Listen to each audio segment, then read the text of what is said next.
கர்த்தருடைய வேத வார்த்தைகளை கேட்கும்படி அவளோடு வந்திருக்கிற உங்கள் ஒவ்வொருவரையும் இயேசு கிறிஸ்துவின் நாமத்தினாலே நாங்கள் வரவேற்கிறோம். தொடர்ந்து ஆவிக்குரிய யுத்தம் செய்வது எப்படி, முழங்கால் யுத்தம் செய்வது எப்படி, நம்முடைய கண்களால் காண முடியாத அந்தகார வல்லமைகளோடு யுத்தம் செய்வது எப்படி, உலக பிரகாரமான ஆயுதங்களை அல்ல ஆவிக்குரிய ஆயுதங்களை உபயோகிப்பது எப்படி என்பதை குறித்து நாம் தொடர்ந்து தியானித்து வருகிறோம்.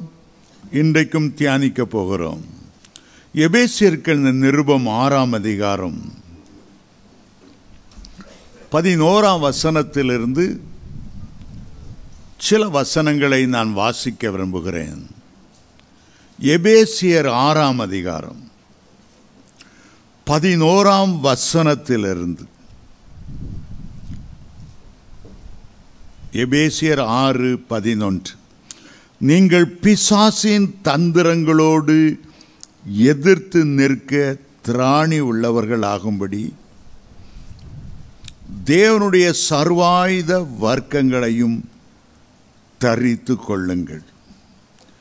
ஏனெனில் மாம்சத்தோடும் இரத்தத்தோடும் அல்ல, துரைத்தனங்களோடும் அதிகாரங்களோடும் இப்பிரபஞ்சத்தின் அந்தகார லோகாதிபதிகளோடும் வான மண்டலங்களில் உள்ள பொல்லாத ஆவிகளின் சேனைகளோடும் நமக்கு போராட்டம் உண்டு. ஆகையால் தீங்கு நாளிலே அவைகளை நீங்கள் எதிர்க்கவும் சகலத்தையும் செய்து முடித்தவர்களாய் நிற்கவும் திராணி உள்ளவர்களாகும்படிக்கு தேவனுடைய சர்வாயுத வர்க்கத்தையும் எடுத்துக்கொள்ளுங்கள்.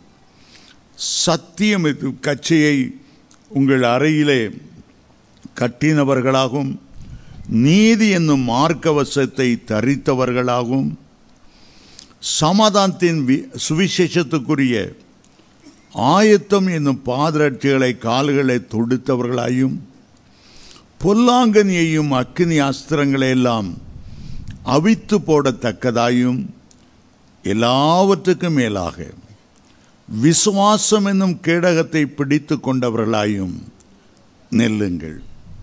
இரட்சணியம் என்னும் தலைச்சிராவையும் வேத வசனமாகிய ஆவியின் பட்டயத்தையும் எடுத்துக்கொள்ளுங்கள். எந்த சமயத்திலும் சகலவிதமான வேண்டுதல்களோடும் விண்ணப்பத்தோடும் ஆவியினாலே ஜெபம் பண்ணி அதன் பொருட்டு மிகுந்த மன உறுதியோடும் சகல பரிசுத்தவான்களுக்காகவும் பண்ணும் வேண்டுதலோடும் விழித்து கொண்டிருங்கள். அப்போஸ்தலனாகிய பவுல் உலக பிரகாரமாய் நடக்கிற பல யுத்தங்களை பார்த்திருக்கக்கூடும். ஒரு ரோம அரசாங்கம் தன்னுடைய வீரனை யுத்தத்துக்கு அனுப்பும் முன்னால் எப்படியோ நீ சண்டை போட்டு யுத்தம் ஜெயித்துரு சொல்லுவதில்லை. எப்படியோ பனியனையும் ஜட்டியும் போட்டு போர்க்களத்தில் நின்று என்று அல்ல. ஒரு போர் வீரனை அரசாங்கம் தெரிந்தெடுக்கும் போது அவனுக்கு யுத்த ஆயுதங்களை கொடுக்கிறார். தன்னை பாதுகாக்கக்கூடிய யுத்த ஆயுதங்களையும் கொடுக்கிறார். எதிரிகளை எதிர்த்து நின்று முன்னேறி யுத்தம் செய்வதற்கான ஆயுதங்களையும் அவர் கொடுக்கிறார். எந்த படை முன்னேறி செல்லுமோ அந்த படை ஜெயங்கொள்ளும். ஏதோ தன்னை பாதுகாத்தால் போதும் என்று நின்று கொண்டிருக்கிற வீரர்கள் ஒரு நாளும் ஜெயிக்க மாட்டார்கள். இந்தியாவில் உள்ள கிறிஸ்தவருடைய நிலைமை என்ன? ஏதோ எதிரி தாக்குறான், ஐயோ கோயிலை இடிக்கிறாங்க, ஐயோ என்ன என்ன என்ன செய்யலாம், என்ன செய்யலாம்ப்பா? போலீஸ் கம்ப்ளைண்ட் கொடுக்கணுங்க, எஃப்ஐஆர் போடணுங்க, வக்கீலை வச்சு வாதணுங்க, கான்ஸ்டியூஷனில் இன்னும் சொல்லியிருக்கு எல்லாம் உங்களுக்கு தெரியப்படுத்தணுங்க. வேற என்ன செய்ய போறா? உண்ணாவிரதம் இருக்கிறாங்க, ரோடு மறியல் செய்யணுங்க. ஆண்டவர் சொல்லுகிற யுத்தம் அதல்ல. ஆண்டவர் சொல்லுகிற யுத்தம் அதல்ல. முதல்ல நமக்கு விரோதி யார், நண்பர் யார், யாரோட நமக்கு யுத்தம் இருக்கிறது, அதை தெரிந்து கொள்ள வேண்டும். ஒரு நாளும் நம்ம யுத்தம் மாமியோரோட அல்ல, மருமகனோட அல்ல, பக்கத்து வீட்டுக்காரனோட அல்ல, தீய மனுஷனோடு அல்ல. ஆண்டவர் தெளிவாய் சொல்லுகிறார், மாம்சத்தோடும் இரத்தத்தோடும் அல்ல. மாம்சமான எந்த மனுஷனோடும் தேவ பிள்ளைகள் சண்டையிட்டு கொண்டு இருக்கக்கூடாது. அவைகளை ஒரே நிமிஷத்தில் ஆண்டவர் உங்களுடைய பக்கமாய் மாற்றுவதற்கு வல்லமையுள்ளவர். எந்த தீய மனுஷன் உங்களுக்கு விரோதமாய் எழும்பினாலும் அவனை பார்க்காதிருங்கள், அவனுக்கு பின்பாக நின்று கொண்டு உங்களுக்கு விரோதமாய் எழும்பச் செய்த அந்த சாத்தானை பாருங்கள். எய்தவன் இருக்க சாத்தான் எல்லாருக்கும் பின்பக்கத்தில் இருந்து பொம்மைகளை ஆட்டுவதை போல, பொம்மலாட்டத்தை போல ஜனாதிபதிகளை மந்திரிகளை ஆட்டுவிக்கிற அந்த அவனுக்கு விரோதமாய் நீங்கள் யுத்தம் செய்ய வேண்டும். இன்றைக்கு நீங்கள் விரோதிகள் என்று நினைக்கிற உங்களுடைய இனத்தவர்கள் ஒரே நிமிஷத்தில் உங்களுடைய வருவார்கள், உங்களுடைய நண்பர்களாய் மாறுவார்கள். ஆண்டவர் சொல்லுகிறார், ஒருவனுடைய வழிகள் எனக்கு பிரியமானதாய் இருந்தால் அவனுடைய சத்துருக்களும் அவனோடு கூட சமாதானமாகும்படி செய்வார். இந்த வேத பகுதியில் அப்போஸ்தலனாகிய பவுல் ஒரு ரோம வீரனுக்கு இருக்கக்கூடிய படைக்கலன்களை எண்ணுகிறார். 6 முக்கியமான யுத்த ஆயுதங்கள் இருக்கிறதை அவர் பார்க்கிறார். உலக பிரகாரமான அந்த ஆயுதங்களுக்கும் மறைப்பொருளாய் ஆண்டவர் வைத்திருக்கிற ஆவிக்குரிய ஆயுதங்களுக்கும் ஒப்பிட்டு அவர் பேசுகிறார். சாதாரணமாக ஒரு யுத்த வீரனை எடுத்தால் அறையிலே உறுதியாய் கச்சை என்பதை கட்டியிருப்பான். ஒரு பெல்ட், அதில் தான் எல்லா ஆயுதங்களையும் அந்த பெல்ட்டில் போட்டிருப்பான். கத்தியோ அல்லது பட்டயமோ, அந்த பெல்ட்டு தான் அவனுக்கு சென்ட்ரல் ஃபிகராக இருக்கும். அதை அவர் குறித்து சொல்லும்போது, சத்தியம் என்னும் கச்சையை உங்களுடைய அறையில் கட்டினவர்களாயிருங்கள்.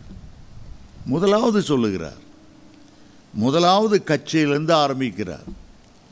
உலக பிரகாரமாய் அது கச்சை, ஆவிக்குரிய பிரகாரமாய் சத்தியம், சத்தியம் என்னும் கச்சை. இரண்டாவதாக மார்க்கவசம், நெஞ்சிலே அப்படி இணைந்து எப்போதும் இருக்கக்கூடிய மார்க்கவசம். அதை நீதிக்கு ஒப்பிட்டு அப்போஸ்தலனாகிய பவுல் பேசுகிறார். மூன்றாவதாக பாதரட்சையை ஆண்டவர் ஆயத்தமாய் இருக்க வேண்டியதை குறித்து அவர் பேசுகிறார். நாலாவதாக கேடகம், உலக பிரகாரமான கேடகம், ஆவிக்குரிய விதத்தில் விசுவாசம் என்கிற கேடகம், அதற்கு ஒப்பிட்டு அவர் சொல்லுகிறார். தலைச்சிரா, ஹெல்மெட், ரட்சணியம் என்னும் தலைச்சிரா, ரட்சணியத்துக்கு ஒப்பிட்டு சொல்லுகிறார். ஒரு யுத்த வீரனுக்கு பட்டயம் கண்டிப்பாக இருக்க வேண்டும். அதை அவர் எதற்கு ஒப்பிட்டு சொல்லுகிறார்?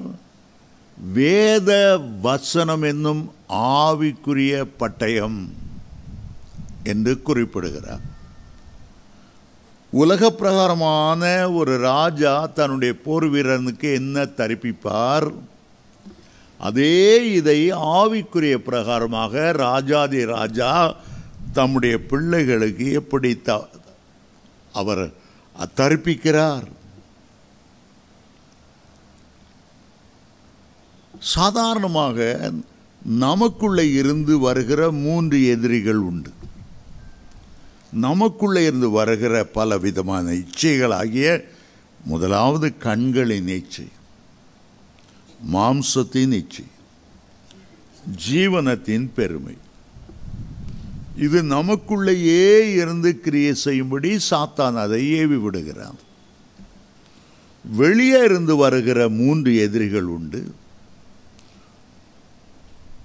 உலகம், மாமிசம், பிசாசு. ஒரு ஆட்டை எடுத்தால் வெளியிலே சிங்கம், புலி, கரடி, ஓநாய் நிறைய இருக்கு. அது மேலேயே இருக்கிற எதிரி என்ன?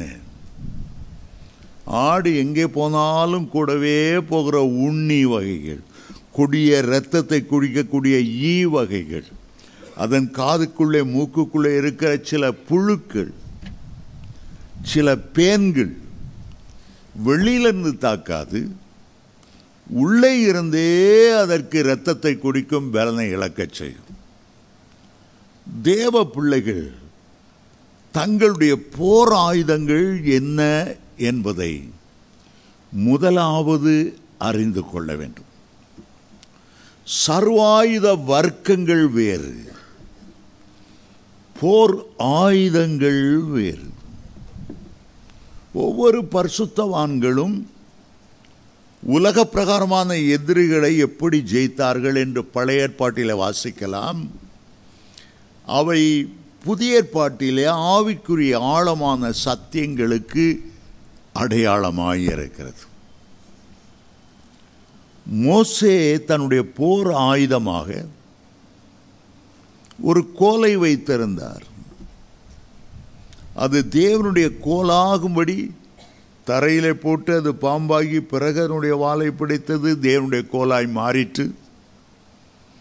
அதை வைத்து சிவந்த சமுத்திரத்துக்கு நேராய் நீட்டின போது சிவந்த சமுத்திரம் 2ஆய் பிளந்தது. அதை கொண்டு ரெவித்தீமில் ஏறி வானத்துக்கு நேராய் உயர்த்தின போது அமலேக்கியரை முறியடிக்கக்கூடிய வல்லமை அதற்கு இருந்தது. எங்கே போனாலும் அந்த கோலை கொண்டு போனார். தண்ணீர் தேவைப்பட்டது. கண்மலை அவர் அடித்த போது அதிலிருந்து துளான தண்ணீர் வந்தது. அவருடைய போர் ஆயுதம் என்ன? அந்த கோல். எரியோ கோட்டை வீழ்த்த வேண்டும். எந்த ஆயுதத்தை பயன்படுத்துவது? ஆண்டவர் சொன்னார், அந்த எரிகோவை 7 முறை சுற்றி வாருங்கள், துதியோடு சுற்றி வாருங்கள், சத்தத்தை உயர்த்தி ஆர்ப்பரித்து எக்காலத்தை ஊதி துதிக்கும் போது அந்த எரிகோ மதில் அப்படியே விழும். துதி அவருடைய ஒரு போர் ஆயுதமாய் இருந்தது. சிம்சோன் அவனுக்கு விரோதமாய் 1000 பெலிஸ்தியர்கள் எதிர்கொண்டு யுத்தத்துக்கு ஆர்ப்பரித்த போது அருகில் ஒரு கழுதை தாடை எலும்பு கிடந்தது. அதை எடுத்தார். வல்லவனுக்கு புல்லும் ஆயுதம். அந்த கழுதை தாடை எலும்பை எடுத்து 1000 பெலிஸ்தியரை அடித்து கொன்று போட்டார். அவர் பயன்படுத்தின ஆயுதம். தாவீது கோலியாத்தை எதிர்த்து நிற்க வேண்டியது இருந்தது. உலக பிரகாரமான பட்டயத்தையும் அதையும் தூக்கிட்டு போக முடியல. அவருடைய ஆயுதம் என்ன? ஒரு கல்லும் கவனும். கவனிலே அந்த கல்லை வைத்து சுழற்றி எறிந்தார். அது சரியாய் கோலியாத்தின் நெற்றியிலே பதிந்தது. உடம்பு முழுவதும் மறைக்கக்கூடிய சர்வாயுத வர்க்கங்களை அவன் அணிந்திருந்தாலும் தாவீது ஒரே நிமிஷத்தில் பாதுகாப்பு இல்லாமல் அவனுடைய நெற்றி இருக்கிறதை கண்டார். மீதி எந்த இடத்துல அடித்தாலும் தலையில் தலைச்சராக இருக்கிறது, முன்னால் கேடகம் இருக்கிறது, எல்லாம் இருக்குது. ஆனால் அந்த நெற்றிக்கு பாதுகாப்பு இல்லாமல் இருக்கிறது. அந்த ஒரு ஆயுதத்தால் கோலியாத்தை அவர் ஜெயித்தார். ஒவ்வொருவருக்கும் ஒவ்வொரு ஆயுதங்கள் உண்டு. ஆனால் தேவனுடைய பிள்ளைகள் ஒன்றை நாம் முதல்ல தெரிந்து கொள்ளணும். ஆண்டவர் தான் நம்முடைய யுத்தத்திலே நமக்கு ஜெயம் கொடுக்க உதவி செய்கிறவர். அவர்தான் சாத்தானை பரலோகத்திலிருந்து அடித்து துரத்தி தேவதூதன் வெட்டி பூமியில விழுந்தவன். அவருடைய பெயரே சேனைகளின் கர்த்தர் என்பது.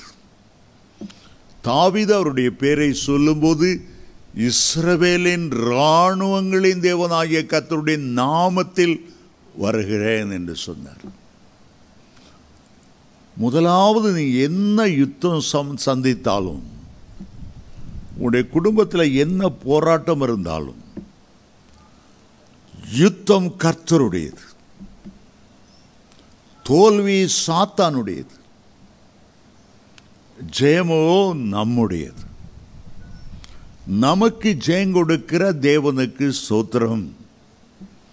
என்னை எப்போது வெற்றி சிறக்க பண்ணுகிற என் ஆண்டவருக்கு ஸ்தோத்திரம்.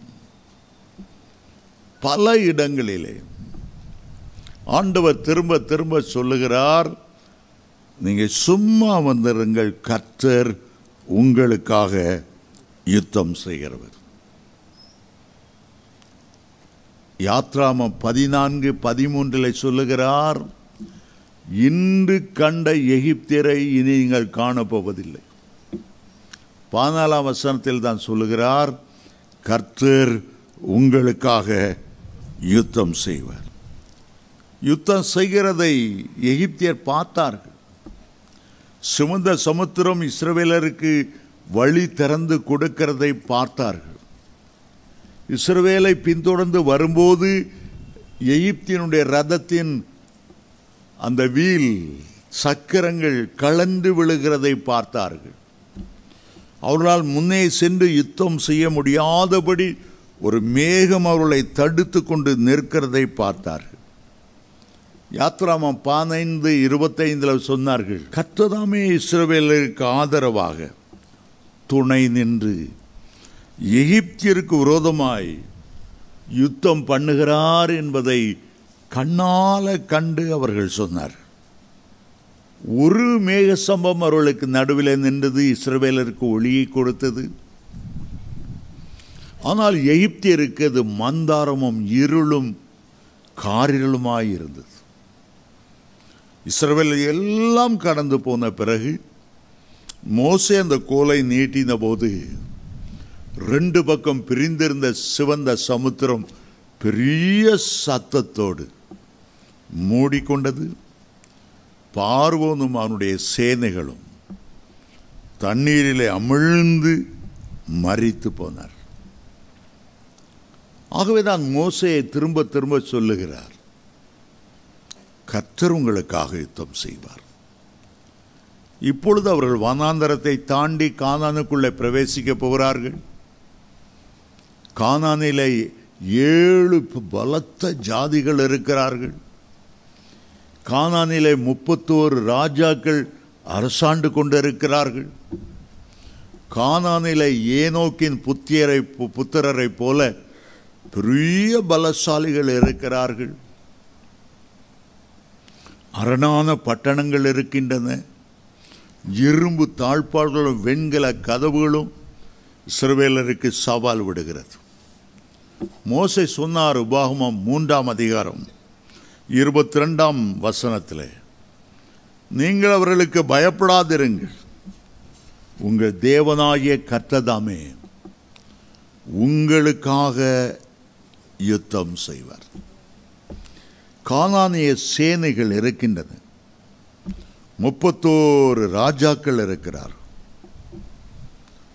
சில யுத்தங்கள் இஸ்ரவேலர் செய்தார்கள், சில யுத்தங்கள் கர்த்தர் தாமே யுத்தம் செய்தார். கர்த்தருடைய சேனையை பார்க்கும்போது திரளான தேவதூதர்கள் அவருடைய சேனையில் இருக்கிறார்கள். சேனையின் அதிபதியாக மிகப்பெரிய தூதனாகிய கேப்ரியல் நின்று கொண்டிருக்கிறார். தெபொராள் சிசரோவோடு யுத்தம் பண்ணும்போது நட்சத்திரங்கள் தங்கள் அயனங்களிலிருந்து யுத்தம் செய்தன. நட்சத்திரங்கள் வந்து யுத்தம் செய்தது. சாமுவேல் காலத்திலே பெலிஸ்தியர் யுத்தத்துக்கு வந்தபோது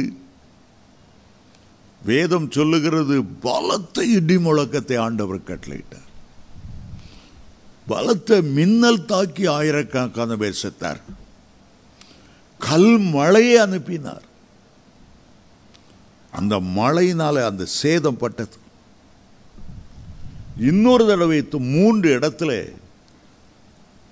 அந்த கானானியர் யுத்தம் பண்ண வந்த போது குளவிகளை ஆண்டவர் அனுப்பி யுத்தம் செய்தாராம். குளவிகள் 3 இடத்துல வாசிக்கிறோம். எதிரிகளுக்கு விரோதமாக யுத்தம் செய்யும் போது குளவிகள். அசிரியா ராஜா தேவனுடைய பிள்ளைகளுக்கு பயமுறுத்தின கடிதங்களை எழுதின போது, எசேக்கியா ராஜா தேவாலயத்துக்கு அந்த கடிதங்களை கொண்டு போய் விரித்து வைத்து ஜெபம் பண்ணின போது ஆண்டவர் ஒரு தூதனை அனுப்பினார். உள்ளே போய் 1,85,000 பேரை சங்கரித்து விட்டு போய்விட்டார். ஆண்டவர் சில வேளைகளை இறங்கி யுத்தம் செய்கிறார். எகிப்தில் உள்ள பார்வோன் இஸ்ரவேல் ஜனங்களை விடமாட்டேன் என்று சொன்ன போது 10 வாதைகள், பயங்கரமான வாதை. முதல் வாதையாக எகிப்திலுள்ள எல்லா தண்ணீர்களும் இரத்தமாய் மாறினது. பெண்கள் வந்தது, வண்டுகள் வந்தது, தவளைகள் வந்தது, வெட்டுக்கிளிகள் வந்தது, பயங்கரமான கொப்பளங்கள் வந்தது, எரி கொப்பளங்கள் ஒவ்வொருவர் மேலும் வந்தது. ஆண்டவரே யுத்தம் பண்ணினால் கடைசி சொன்னார், பஸ்காட்டுக்குட்டிய இரத்தத்தை தெளிங்க. எந்தெந்த வீடுகளில், நிலைக்கால்களில், ஜன்னல்களிலே அந்த இரத்தம் பூசப்படாமல் இருக்கிறதோ உள்ளே உள்ள எல்லா ஆண் பிள்ளைகளையும் சங்கரிங்க. அது ஆடா இருந்தாலும் மாடாட்டா இருந்தாலும் முதல் பிறந்தது சங்காரம் பண்ண கிடவுது. காரணம், ஆண்டவர் யுத்தம் செய்கிறார். எகிப்தில் பார்வோன் பெரிய ராஜாவாக இருக்கும்போது ஆம்பளை பிள்ளைகள் எல்லாம் தண்ணிக்குள்ள, நைல் நதிக்குள்ள போட்டுடணும்னு சட்டம் பிறப்பித்தான். அவர் ராஜாவாக இருக்கும்போது மருத்துவச்சிகளை பார்த்து ஆம்பளை பிள்ளை பெத்தா அப்பயே கொன்றுங்க. ஆண்டவர் பழி வாங்கினார். ஆண்டவர் யுத்தம் செய்தார். நமக்கு இருக்கிற சர்வாயுத வர்க்கங்கள் இருக்கின்றன. அதே நேரத்தில் போராயுதங்களும் இருக்கின்றது. சர்வாயுத யுத்தங்களை, வர்க்கங்களை ராஜா கொடுக்கிறார். நாம எடுத்துக்கொள்ளக்கூடிய யுத்த ஆயுதங்களும் வேதத்திலே நமக்கு இருக்கின்றன. சர்வாயுத வர்க்கங்கள் வேறு, நாம் பயன்படுத்துகிற போர் ஆயுதங்கள் வேறு. தேவனுடைய பிள்ளைகள் கர்த்தர் தருகிற இயேசு என்கிற பெரிய நாமம் ஒரு போர் ஆயுதம். இயேசு நமக்காக சிந்தியிருக்கிற விலையேறப்பட்ட அவருடைய இரத்தம் நமக்கு வல்லமையான போராயுதம். ஆண்டவர் நமக்கு எழுதி கொடுத்திருக்கிறாரே, ஆவியும் ஜீவனுமான வேத வசனங்கள் நமக்கு ஒரு வல்லமையான போராயுதம். பரிசுத்தாவின் அபிஷேகம், பரிசுத்தாவின் வல்லமை. சத்ரு வெள்ளம் போல வரும்போது ஆவியானவர் அவனுக்காக கொடியேற்றுவார் என்று ஏசாயா 59:19 சொல்லுகிறோமே. சகரியா 4:6 பலத்தினாலும் அல்ல, பராக்கிரமத்தினாலும் அல்ல, என்னுடைய ஆவியினாலேயே ஆகும். ஆவியானவர் ஒரு பெரிய போராயுதம். நம்முடைய துதி, எரிகோவை வீழச் செய்த அந்த துதி, பவுலும் சீலாவும் சிறைச்சாலையில் இருந்தபோது சிறைச்சாலையின் அஸ்திவாரங்களை அசைத்து கட்டுகளை எல்லாம் அவிழ்ந்து போக சொன்ன துதி ஒரு பெரிய போராயுதம். அப்படித்தான் எரியோ கோட்டை கீழே விழுந்தது. நியாயாதிபதிகள் 1ஆம் அதிகாரத்தில் வாசிக்கும் போது, இஸ்ரவேலை யுத்தம் பண்ண போகும்போது எந்த கோத்திரம் முதலாவது போக வேண்டும்? ஆண்டவர் சொன்னார் யூதா கோத்திரம். ஏன் யூதா கோத்திரம்? யூதா என்றால் கர்த்தரை துதிப்பேன். துதிதான் முன்னால போகணும். துதியே ஒரு பெரிய போராயுதம். இன்னொரு போராயுதம் ஊக்கமான ஜெபம், அதிலும் உபவாசத்தோடு கூட உள்ள ஜெபம். ஆண்டவர் ஒரு பிசாசை பார்த்து சொன்னார், இந்த பிசாசோட நீ ஃபைட் பண்ணனா சாதாரணமாக ஜெபிச்சா போதாது, கடமைக்காக ஜெபித்தா போதாது. இந்த வகை பிசாசு உபவாசத்தினாலும் ஜெபத்தினாலுமே அன்றி வேறு எந்த விதத்திலும் போகாது. உபவாசம் பண்ணி ஜெபம் பண்ணும்போது அதில் இருக்கிற வல்லமை சொல்லி முடியாத வல்லமை. திருநெல்வேலி ஜங்ஷனில் ஒருவர் நின்று பிரசங்கித்து கொண்டிருந்தார். 4-5 பேர் வந்தாங்க. ஒருத்தன் ஓங்கி பிரசங்கமாக பண்ணுற மதமாத்தவா வந்தால் ஒரே அற விட்டுட்டான். மற்ற 2 பேரும் கூட இருந்தாங்க. அவர் அப்படியே சுருண்டு விழுந்துட்டார். ரொம்ப அவமானமாக இருந்தது. திருப்பி என்ன பிரசங்கம் பண்ணான்னு தெரியல. அடித்தாலும் அடி பயங்கரமான அடி அடிச்சிட்டான். நேர வீட்டுக்கு வந்தார், முழங்கால் போட்டார்.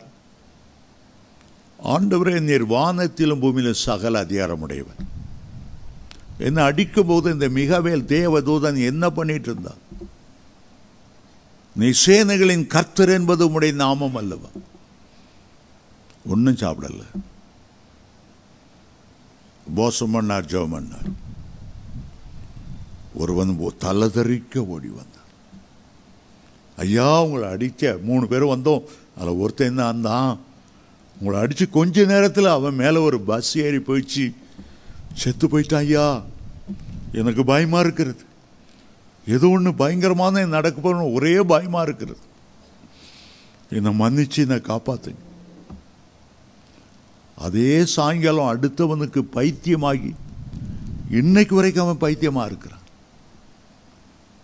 சில போராட்டங்கள் சாதாரணமாக இல்லை. உபவாசத்திலும் ஜெபத்திலும் போராடுகிற போராட்டத்துக்கு நிச்சயமாக பலன் உண்டு. தேவ சமூகத்தில் போய் யாராவது உங்களை துக்கப்படுத்திட்டாங்க, அழுகிறீங்க, ஒவ்வொரு துளி கண்ணீரும் உங்களுக்கு போராயுதமாய் விளங்கும். உங்களுடைய கண்ணீரை புறக்கணித்து விட்டு ஆண்டவர் போய்விடுகிறவர், அவரே தும் செய்கிறவர். அவருடைய கையில் அவ்வளவு சேனைகள் இருக்கின்றன.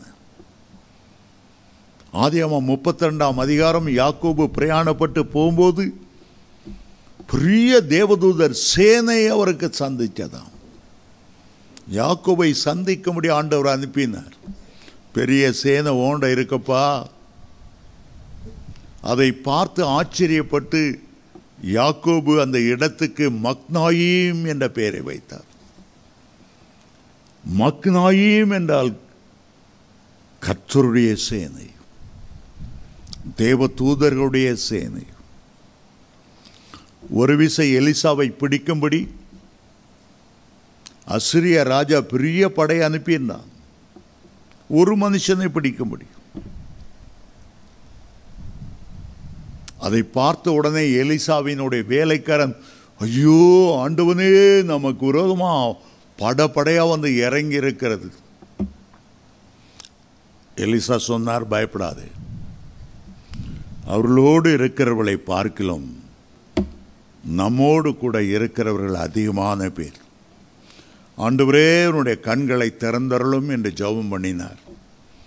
அவனுடைய கண்கள் திறந்த போது அந்த மலை முழுவதும் தனக்கு ஆதரவாய் இருக்கும்படி கர்த்தர் அக்கினி ரதங்களையும் குதிரைகளையும் சேனை சேனையாய் அனுப்பினாராம். ஒரு அக்கினி ரதம் அல்ல, குதிரை அல்ல, சேனை சேனையான அக்கினி ரதங்களும் குதிரைகளும் இருந்தது. நம்ம ஒரு பெரிய குடும்பத்தில் வந்திருக்கிறோம்.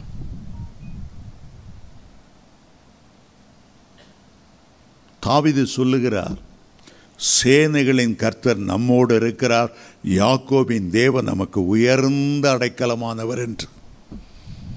சங்கீதம் 46:10 நம்ம வாசிக்கிறோம். நீங்கள் அமர்ந்திருந்து நானே கர்த்தர் என்று அறிந்து கொள்ளுங்கள். அவர் வழக்காடுகிறவர், அவர் யுத்தம் செய்கிறவர், அவர் உங்களுக்காக யாவையும் செய்து முடிக்கிறவர். நீங்கள் அவரை அறியாத காலத்தில் கூட உங்களுக்கு அவர் உதவி செய்ய வேண்டும் என்று கல்வாரி சிலுவை நோக்கி பார்த்தார். கல்வாரி சிலுவிலே சாத்தானை சந்தித்தார். இயேசுவின் இரத்தத்தினாலே அவனுடைய தலையை நசுக்கு என்று நசுக்கினார். அவனுடைய தலை சாவுக்கு ஏதுவானதாய் காயப்பட்டிருந்தது என்று வெளிப்படுத்தின விசேஷத்திலே வாசிக்கிறோம். சேனை சேனையான வீரர்கள். ஆண்டவர் எசேக்கியேலை ஆவிக்குள்ளாக்கினார். எலும்புகள் நிறைந்த பள்ளத்தாக்கிலே நின்றார்கள். எசேக்கியேலை பார்த்து கேட்டார், இந்த எலும்புகள் உயிரடையுமா? எசேக்கியேல் சொன்னார், இவ்வளோ திரளா? ஏதோ ஒரு பெரிய யுத்தத்தில் லட்சக்கணக்கான போர் வீரர்கள் செத்து போனது போல இவ்வளோ திரளா இருக்கிற, அவ்வளோ உலர்ந்த எலும்பாக இருக்கிறது. சரி, இந்த எலும்புகளுக்கு தீர்க்க தரிசன உரை.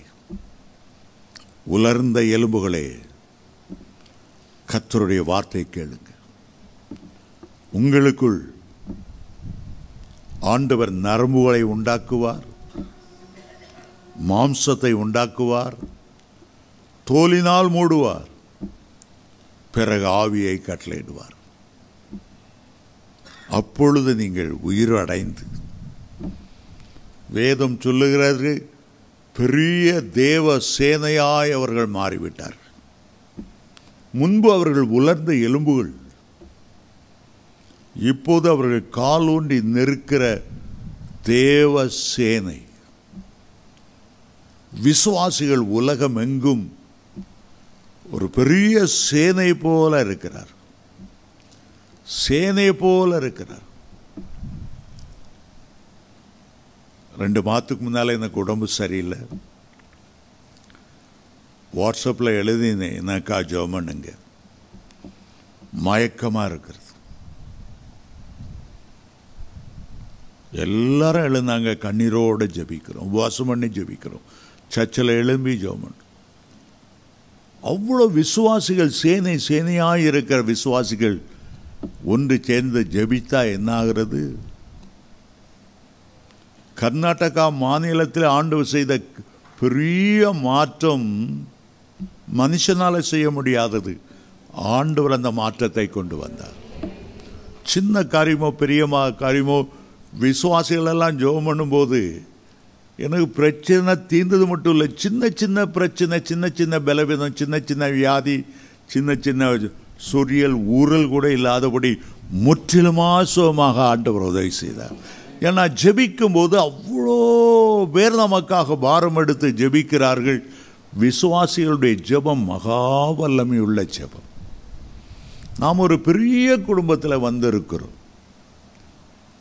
இந்த குடும்பம் மிகப்பெரிய குடும்பம். அது கர்த்தருடைய குடும்பம். அவருடைய குடும்பத்தில் கேராபீன்கள், சேராபீன்கள், ஆயிரக்கணக்கான தேவதூதர்கள், விடிய காலத்து நட்சத்திரங்கள், சேனை சேனையாக அக்கினி ரதங்கள், குதிரைகள், உலகமெங்கும் விரிந்து கிடக்கிற தேவனுடைய பிள்ளைகள், ஜெப வீரர்கள் இருக்கிறார்.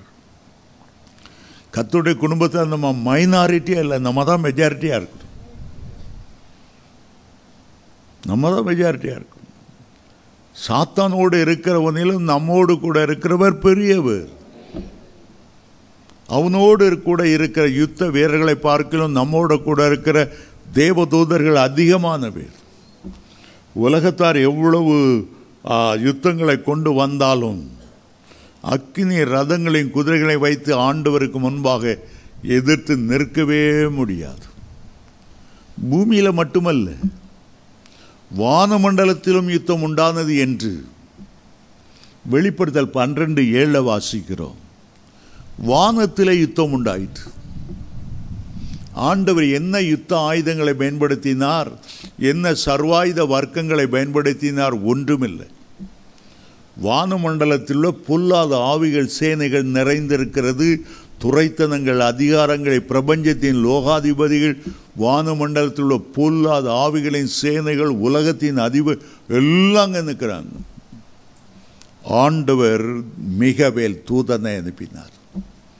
வேதம் சொல்லுகிறது, மிகாவேலும் அவனைச் சேர்ந்த தூதர்களும் சாத்தானோடும் அவனுடைய எதிரிகளோடும் யுத்தம் செய்தார்கள். சாத்தான் ஜெயங்கொள்ளவில்லை, அவனை வெட்டி இறக்கினார்கள். அந்த வசனம் சொல்லுகிறது, வெளிப்படுதல் 12:8, அங்கே இருந்த ஆவிகள் இருந்த இடங்கூட தெரியாமல் போயிட்டார். நமக்கு ஆண்டவர் சொல்லுகிறார், அந்த ஆவிகளின் சேனைகளோடு உங்களுக்கு போராட்டம் உண்டு. அந்த வசனத்தை வாசிக்கும் போது எபேசியர் 6:12 இவ்விதமாய் சொல்லுகிறது, ஏனெனில் மாம்சத்தோடும் இரத்தத்தோடும் அல்ல. வரிசை அவர் எழுதுகிறார், இப்பிரபஞ்சத்தின் லோகாதிபதிகளோடு, துரைத்தனங்களோடும், அதிகாரங்களோடும், வானமண்டலத்தில் பொல்லாத ஆவிகளின் சேனைகளோடும், இப்பிரபஞ்சத்தின் லோகாதிபதிகளோடும் உங்களுக்கு போராட்டம் உண்டு. சரி, இன்றைக்கு நாம் சர்வாயுத வர்க்கங்களை குறித்து ஒரு 15 நிமிடங்கள் பேச விரும்புகிறேன். நேரம் இல்லை. இந்த சர்வாயுத வர்க்கங்கள் இல்லாத போராயுதங்கள் இன்னும் ஒரு 6 அல்லது 7 அடுத்த வாரத்தில் நான் உங்களுக்கு பேச விருப்பப்படுகிறேன். இங்கே குறிப்பிட்டிருக்கிற அந்த 7 சர்வாயுத வர்க்கங்களும், இந்த 7 இல்லாத போராயுதங்கள் தொடர்ந்து நான் பேச விரும்ப. முதலாவது எடுத்து அதே வசனத்தை வாசிக்குங்க.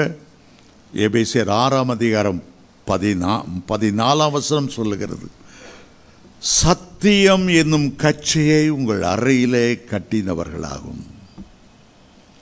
முதல்ல ஒரு கச்சையை பற்றி சொல்லுகிறார், ஒரு பெல்ட்டை பற்றி சொல்லுகிறார். உன்னுடைய இடுப்பில் டைட்டாக கட்டிக்கோ. அந்த கட்டுகிற அந்த பெல்ட்டுக்கு என்ன பேராம்? சத்தியம். அந்த பெல்ட்டை கட்டுறது எதை குறிக்கிறது? ஒரு உறுதியை குறிக்கிறது, ஒரு தீர்மானத்தை குறிக்கிறது. கர்த்தருடைய வருகை பரிந்தும் நான் தீர்மானமாய் கர்த்தருக்குள்ளே ஓடுவேன், யுத்தம் செய்வேன், ஜெயிப்பேன். அப்போஸ்தலனாகிய பவுல் பிலிப்பியர் 3:13-14 சொல்லுகிறார், ஒன்று செய்கிறேன், பின்னானவைகளை மறந்து முன்னானவைகளை நாடி கிறிஸ்து இயேசுவுக்குள் தேவன் அழைத்த பரம அழைப்பின் பந்தய பொருளுக்காக இலக்கை நோக்கி தொடர்கிறேன். அதற்காக சத்தியம் என்னும் கச்சையை அறையிலே கட்டிக்கொள்ளுகிறேன். ஒரு தீர்மானம்.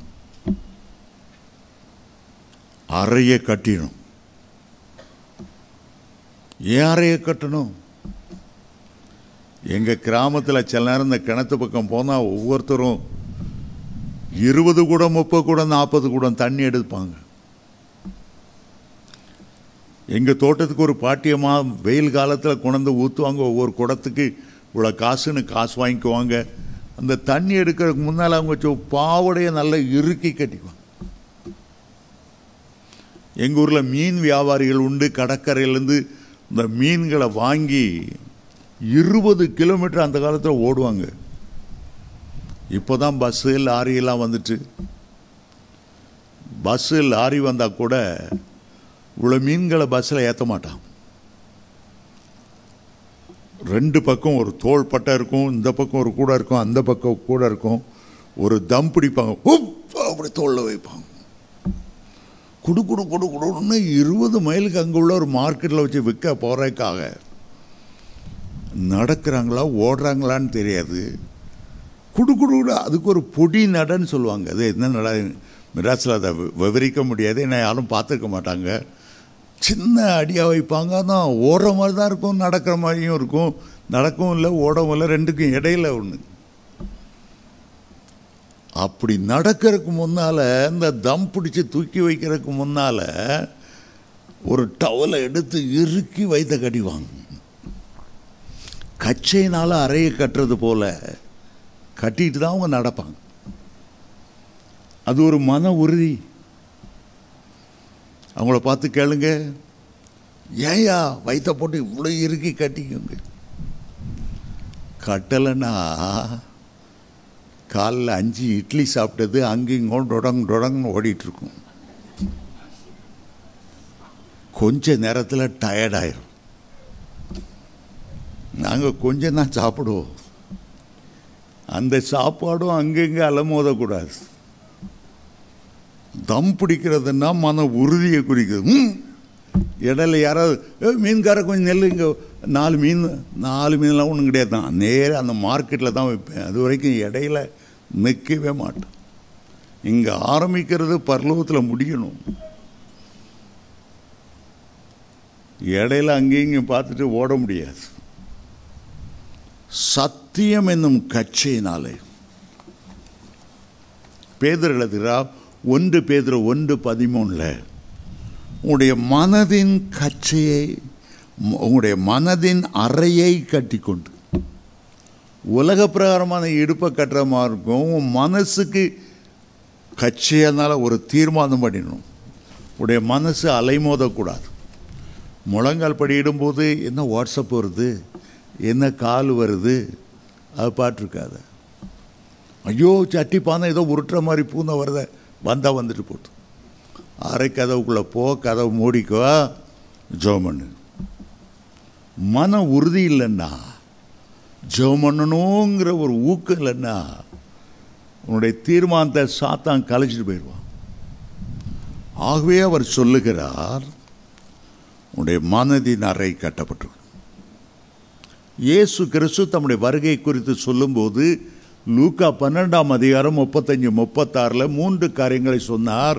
உங்களுடைய அறைகள் கட்டப்பட்டதாகும், உங்களுடைய விளக்குகள் எரிகிறதாகும். ஆண்டவர் எப்பொழுது வருவார், அவருடைய வருகைக்கு அவளோடு காத்திருக்கிற மனுஷருக்கும் ஒப்பாக இருக்கும். சத்தியம் என்னும் கச்சையினால். சத்தியம் என்றால் என்ன என்று பிலாத்து கேட்டான் இயேசுவானவரை பார்த்து. அவருக்கு முன்னால் நிற்கிறதே, பிலாத்துக்கு முன்னால் நிற்கிறதே சத்தியமானவர். நானே வழியும் சத்தியமும் ஜீவனமானவர் என்று சொன்ன இயேசு கிறிஸ்து முன்னால் நின்றுட்டு இருக்கார். சத்திய வேதத்தை நம்முடைய கையில் எழுதி கொடுத்த அந்த சத்தியமானவர், அவர்தான் சத்தியமானவர். அவர்தான் உண்மையாய் பேசுகிற உண்மையான சாட்சி என்று வெளிப்படுத்தின விசேஷத்தில் வாசிக்கிறோமே. சத்தியம் உள்ளதை உள்ளதென்றும் இல்லதை இல்லதென்றும் சொல்லுகிற சத்தியம். உருட்டு பெரட்டு கை சுத்து மாத்தலாம் கிடையாது. சத்தியம்னா சத்தியம். உலகத்தில் ஒரே ஒருவர் சத்தியமானவர் என்று பெயர் பெற்றார், இயேசு கிறிஸ்து. இந்தியா தேசத்தை அரசாண்ட அசோகர் பல 100 வருஷங்களுக்கு முன்பாக வட இந்தியாவில் சாஞ்சி என்ற இடத்துல ஸ்தூபத்தை கட்டும்போது ஒரு வார்த்தையை பெரியதாக எழுதி வைத்தார், சத்தியமே செய்தி.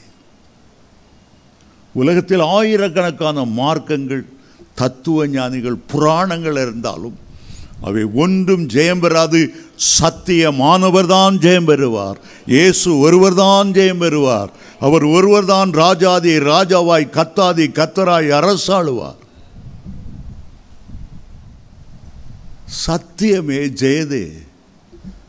தமிழில் இந்த மொழி பெயர்த்தாங்க, வாய்மையே வெல்லும். ஆனால் அந்த அசோகர் எழுந்த வார்த்தை சூப்பர் வார்த்தை. சத்தியமான இயேசு தான் ஜெயம் பெறுவார். அந்த சத்தியமானவர் அவருடைய அறையில் கட்டிக்கொள், அவருடைய வார்த்தையை அறையிலே கட்டிக்கொள். நீ ஒரு நாளும் யுத்தத்தில் தோல்வி அடைவதில்லை. அவர் ஜெயிக்கும்போது அவரோட நீனும் ஜெயங்கொண்டவனாய் விளங்குவாய். ஆமேன், ஹல்லேலூயா. இரண்டாவதாக நீதி என்னும் மார்க்கவசம். கேடகம் வேற, மார்க்கவசம் வேற. மார்க்கவசம் உன்னுடைய மார்பை பாதுகாக்கும்படி, மார்பில் இருக்கிற இருதயத்தை பாதுகாக்கும்படி, உன்னோடு கூட ஒட்டி உறவாடி கொண்டிருக்கிற மார்க்கவசம். எங்கிருந்தோ அம்பு வரும்போது, நீ அறியாமல் வரும்போது, உன்னுடைய கேடத்தை பிடிக்க உனக்கு நேரம் இல்லாமல் இருக்கும்போது மார்க்கவசத்தில் மோதி கீழே விழுமே தவிர உன் இருதயத்தை துளையிட்டு கொண்டு போய்விடாது. ஒவ்வொரு தேவனுடைய பிள்ளைகளுக்கும் நீதிங்கிற மார்க்கவசம் நமக்கு தேவை. ஏன்னா மார்பு ரொம்ப முக்கியமான இடம். மார்பில் இருதயம் இருக்கிறது. இருதயத்தை பாதுகாக்க ஏற்கனவே ஆண்டவர் நிறைய எலும்புகளை வைத்து அந்த இருதயத்தை அவர் மூடி பாதுகாக்கிறார். அதோடு கூட இந்த மார்க்கவசம் மிக அவசியம். இருதயம் என்பது அன்பினுடைய இடம், ஆண்டவரை நேசிக்கிற ஒரு இடம். அந்த இருதயத்துக்கு பாதுகாப்பு வேண்டும்டா நீதி என்கிற மார்க்கவசம் என்று சொல்லுகிறார். பாதுகாப்பான மார்க்கவசம் அதுதான் உன்னை பாதுகாக்கும். நம்முடைய ஊரில் பாட்டு பாடுவாங்க. என்ன பாட்டு? தர்மம் தலை காக்கும்.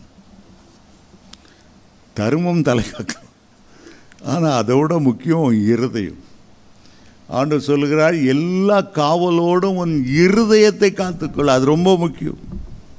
நீதிமொழி 4:23 சொல்லுகிறார், எல்லா காவலோடும் என் இருதயத்தை காத்துக்கொள், அதனிடத்திலிருந்து ஜீவ ஊற்று புறப்படும். எப்போதும் நீ நீதி நியாயம் செய்யணும். படத்தை வாங்கிட்டு அதுக்காக நியாயத்தை புரட்டாத.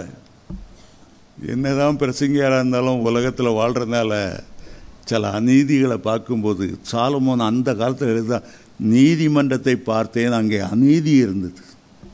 அந்த காலத்தில் எழுதுகிறார், இன்னைக்கு மட்டும் இல்லை, அந்த காலத்தில் எழுதுகிறார். நீதிமன்றத்தை பார்த்தேன், அங்கே அநீதி இருந்தது. மனசாட்சியில் நம்முடைய மக்களுக்கு மனசாட்சி இல்லாத ஒரு, நீதி இல்லாத ஒரு தேசம், நீதி புரட்டப்படுகிற ஒரு நேதம். ஆனால் ஆண்டவரை பற்றி வேதம் சொல்லுகிறது, ஆதியாகமம் 18:25 சர்வலோக நியாயாதிபதி நீதி செய்யாமல் இருப்பாரோ? அவர் நீதி செய்கிறார். அவருடைய நீதி தான் நமக்கு மார்க்கவசமாய் விளங்குகிறது. மூன்றாவதாக, போகிற பார்க்க பார்த்தா நான் டைம் முடிச்சுக்கிற மாட்டேன் மாதிரி தெரியுது, என்றாலும் பரவாயில்ல. மூன்றாவது ஆயத்தம், சுவிசேஷத்துக்குரிய ஆயத்தம் என்கிற பாதரட்சை. பாதரட்சை அஞ்சிக்கோ, நல்ல செருப்பை போட்டு, நல்ல ஷூவை வாங்கி போடு. உன்னுடைய கால்கள் எப்போது ஆயத்தமாக இருக்கும். ஏண்டா உன்னுடைய கால்களை ஆண்டவரை அபிஷேகம் பண்ணி, மலை மேல் நிற்கிற சுவிசேஷனுடைய பாதங்கள் எவ்வளவு அழகாய் இருக்கிறது என்று ஆண்டவனை பாராட்டணும். எந்த நேரத்திலும் உன்னுடைய கால்களில் ஆயத்தம் என்கிற பாதரட்சை அணிந்திருக்கணும். ஒருத்தர் சொன்னார், நான் பிரதிஷ்டை பண்ணியிருக்கேன். என்ன பிரதிஷ்டை? நான் செருப்பு போடுறதில்லைன்னு. ஏய், உனக்கு யார் அப்படி பிரதிஷ்டை பண்ண சொன்ன? இல்லை, இந்தியாவின் அப்போஸ்தலனாகிய தோமா செருப்பு போடாமல் நடந்தாலாம். வெடிப்பு பாதங்களுடைய அப்போஸ்தலன் தோமா போல நானும் ஷூ போடுறதில்ல, செருப்பு போடுறதில்ல. எங்கள் ஒரு பக்கத்தில் ஒரு வேலி முள் உண்டு, வேலி காத்தா முள்ளுன்னு சொல்லுவாங்க. இன்னொரு வகை பயங்கரமான விஷம் நிறைந்த எசைக்கி முள்ளுன்னு சொல்லுவாங்க. குத்துனா காலையை எடுக்க வேண்டி வந்துடும். கல்லில் நடக்கிறோம், முள்ளுகளில் நடக்கிறோம், நம்முடைய பாதங்கள் பாதுகாக்கப்படணும். ஐயா பிரசங்கியார, ஏன் அந்த முடிவெடுத்து? இயேசுநாதர் செருப்பு போட்டிருந்தார், உங்களுக்கு தெரியுமா? இயேசுநாதர் செருப்பு போட்டிருந்தாரா? என்ன பிரதர், இயேசு எப்போ ஜெபம் பறித்து செருப்பு போட்டார்? எந்த சைஸ் செருப்பு போட்டார்? ஷூவா போட்டார்? இயேசு செருப்பு போட்டிருந்தார், பாதரட்சரை போட்டிருந்தார். பைபிள் எங்கே ஆதாரம் காட்ட முடியுமா? ஓ, காட்டுறேன். யோவான் சாந்தன் சொன்னார், எனக்கு பின்னால் ஒருத்தர் வருகிறார், அவருடைய போட்டிருந்தார போடலையா? போட்டிருந்தார போடலையா? போட்டிருந்தார். எந்த இடத்துல அவர் நடந்து போவார். கல்லில் நடப்பார், முள்ளில் நடப்பார். சாதாரண காலில் மிதிக்கலை, அவர் ஷூ போட்டு தான் மிதிச்சார், செருப்பு போட்டு தான் மிதிச்சார், பாதட்டி அணிந்தான் மிதிச்சார். இல்லைன்னா ஸ்ட்ராங்காக விழாது அவன் தலையில். அதான் ஒரு ஊழியக்காரர் சொன்னார், சாத்தானுக்கு ஏதாவது தெரியப்படுத்தணுன்னா உன் ஷூக்கு பின்னால் எழுதி அவனுக்கு காட்டு. என்கிட்ட விளையாடு, நான் மிதிச்சு போடுவேன். மிதிச்சு ஏற்கனவே ஏசுனார் மிதிச்சு வச்சிருக்காரு. சர்ப்பங்களை மிதிக்கவும் சர்வ வல்லமையை உன்னை தாரேன்னு சொல்லியிருக்காரு. சிங்கத்தின் மேலே நடப்பா, விரேன் பாம்பை மிதிப்பான்னு சொல்லியிருக்காரு. உனக்கு செய்ய வேண்டிய சொல்கிற வார்னிங்கை என் ஷூவில் எழுதி உனக்கு காட்டுறேன். ஒழுங்காரு மரியாதையார். ஆயத்தம் என்னும் பாதரட்சி. என்னை ஒன்றை சொல்லி நான் முடிச்சிட்றேன், ஏன்னா நேரம் இல்லை, நீங்கள் வீட்டுக்கு போகணும். அடுத்தது தான் கேடகம் வருகிறது. ஆயுதங்களை 2 பகுதியாக பிரித்து கொள்ளலாம். ஒன்று, நம்மை பாதுகாப்பதற்கு தற்பாதுகாப்பு ஆயுதங்கள். அடுத்தது, எதிரியை தாக்கக்கூடிய ஆயுதங்கள். ஒன்று காக்கக்கூடிய ஆயுதம், அடுத்தது தாக்கக்கூடிய ஆயுதம். பாதரட்சை நம்மை காக்கிறது, மார்க்கவசம் காக்கிறது. இதே போல் இந்த இடத்துல கேடகம். எந்த இடத்திலிருந்து சாத்தானுடைய அக்கினி ஆஸ்திரங்கள் புறப்பட்டு வருகிறதோ, எந்த இடத்திலிருந்து ஏவுகணைகள் வருகிறதோ, சதாம் ஹுசைன் உயிரோடு இருக்கும்போது எருசலேமை நோக்கி ஸ்கட் என்று சொல்ல ஏவுகணைகளை அனுப்பினான். இஸ்ரவேலர் பேட்ரியாட் என்று இன்னொரு ஏவுகணை அனுப்பி வானத்தில் 2 அடித்து நொறுங்கி கீழே விழுந்தது. எந்த பக்கம் ஈட்டி வருமோ, எந்த பக்கம் அம்பு வருமோ, எந்த பக்கம் பட்டயம் வருமோ, அந்த மார்க்கவசத்தை அந்த கேடகத்தை நீங்கள் எடுத்துக்கொள்ளுங்க. கேடங்களை பிடித்து எப்போது நெல்லுங்க. அதற்கு வேதம் சொல்லுகிற ஒரு வசனம், விசுவாசம் என்னும் கேடகம். எப்படி கேடகம் அவனுக்கு பாதுகாப்பாக இருக்கிறதோ, அதுபோல விசுவாசம் நம்மை பாதுகாக்கிறது. ஆதியாகமம் 15ஆம் அதிகாரத்தில் ஆபிரகாம் ஒரு பெரிய யுத்தத்தை செய்து திரும்ப வரும்போது, லோத்தையும் அவனுடைய குடும்பத்தையும் சிறைமீட்டு வரும்போது, ஆண்டவர் சொன்னார், ஆபிரகாமே நீ பயப்படாதே, நான் உனக்கு மகா பெரிய பலனும் உனக்கு கேடகமாய் இருக்கிறேன். உன்னை தாக்க வரும்போது அது என்ன தாக்கட்டும், உன்னை தாக்கக்கூடாது. உன்னை நான் மூடிக்கொண்டு இருக்கிறேன். நீ கிறிஸ்து இயேசுவுக்குள்ளா ஞானஸ்நானம் பெறும்போது கிறிஸ்துவையே நீ அணிந்திருக்கிறாய். உன்னை தாக்குகிறவன் உன்னை அல்ல, உன்னை தாக்குகிறவன் என்னையே தாக்குகிறான். ஒன்றும் உனக்கு நேரிட்டு விடவே கூடாது. உன்னுடைய மனதை தாக்குகிறானா, உன்னுடைய குடும்பத்தை தாக்குகிறானா, உன்னுடைய பிள்ளைகளை தாக்குகிறானா, விசுவாசம் என்கிற கேடகத்தை பிடித்து அவன் மேல் நில்லுங்க. சில வேளை நாம் ஊழியம் செய்யும்போது ஒரு பேயை துரத்த போகும்போது நம்முடைய வீடுகளை இரத்த கோட்டைக்குள்ளே வைத்து கொண்டு மற்றவங்களை ஜெபம் பண்ணுறது நல்லது. அது வியாதிக்காக ஜெபம் பண்ணாலும் சரி, அது சாஸ்களுக்காக ஜெபம் பண்ணாலும் சரி. நான் பல வருஷங்கள் டாக்டர் கிளிஃபர்ட் குமாரோட ஊழியம் செய்ய போயிருக்கேன். அவரை போல எந்த வீட்டில் பிரச்சனைனாலும் ராத்திரி பல நடந்து போகிறவர். நிறைய பேய்கள் தான், கிராமங்களுக்கு போனால் நிறைய பேய்கள். ஆனால் எப்போது அவர் பேயை துரத்த போனாலும் முதல்ல என்ன செய்வார் தெரியுமா? என்னையும் என் குடும்பத்தையும் இரத்த கோட்டைக்குள்ளே மறைத்து கொள்ளுகிறேன், நீர் கேடகமாய் இருப்பீரா. அது பேர் தான் துரத்துவார். ஒரு ஊழியக்காரர் ஒரு அம்மாவுக்கு தற்கொலாவி இருந்தது. காரில் வந்தாங்க. இந்த கார் பின்னால் இந்த பிஸ்னஸ் பீப்புளுக்குரிய திறந்த வேன் மாதிரி முன்பாகத்தில் உட்காரலாம், 3 பேர் உட்காரலாம்.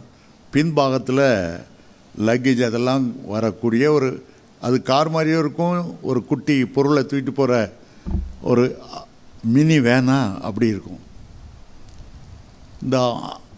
அவங்க கூட ஒரு அல்சேஷன் ஆகி வந்திருந்தது. இந்த தற்கொலை அந்த பெண்ணை விடுவிக்கிறக்கா ஜோமனி அதை விடுவிச்சாங்க. நல்லா கிளியர் ஆயிட்டு சமாதானம் வந்தது, ஆண்டவரை ஏற்றுக்கிட்டான். ஆனால் அந்த தற்கொலை ஆவிக்கு கோபம், நம்மளை துரத்தி விட்டாங்களே. எல்லாம் முடிஞ்சவங்க சந்தோஷமாக வீட்டுக்கு போகிறாங்க. என்ன நடந்து தெரியுமா? அந்த வேனில் பின்பக்கத்தில் அல்சேஷன் நாய் இருந்தது. நல்லா போகும்போது வெளியே குதிச்சு நாய் தற்கொலை பண்ணிட்டு. ஒரு நாள் அந்த நாய் எல்லா இடமும் கூட்டு போகிறாங்க. ஒரு நாளும் அது நடக்காத காரியம். அவர்களையும் அவருடைய குடும்பத்தையும் வேலி அடைத்து ஆண்டவர் பாதுகாக்கிறார். யோபையும் அவனுடைய குடும்பத்தையும் ஆண்டவர் வேலி அடைத்து பாதுகாத்தார். அதான் கேடகம். நம்முடைய குடும்பத்துக்கு ஒரு கேடகம் தேவை. மந்திரவாதிகள் பெருகிவிட்டார்கள், சூனியங்களும் செய்வனங்களும் பெருகிவிட்டன. நமக்கு ஒரு கேடகம் அவசியம். முடிந்தால் அடுத்த வாரம் தொடர்கிறேன். மற்ற போராயுதங்களை குறித்தும் அடுத்த வாரம் நான் பேசுவேன். தொடர்ந்து வாருங்கள்.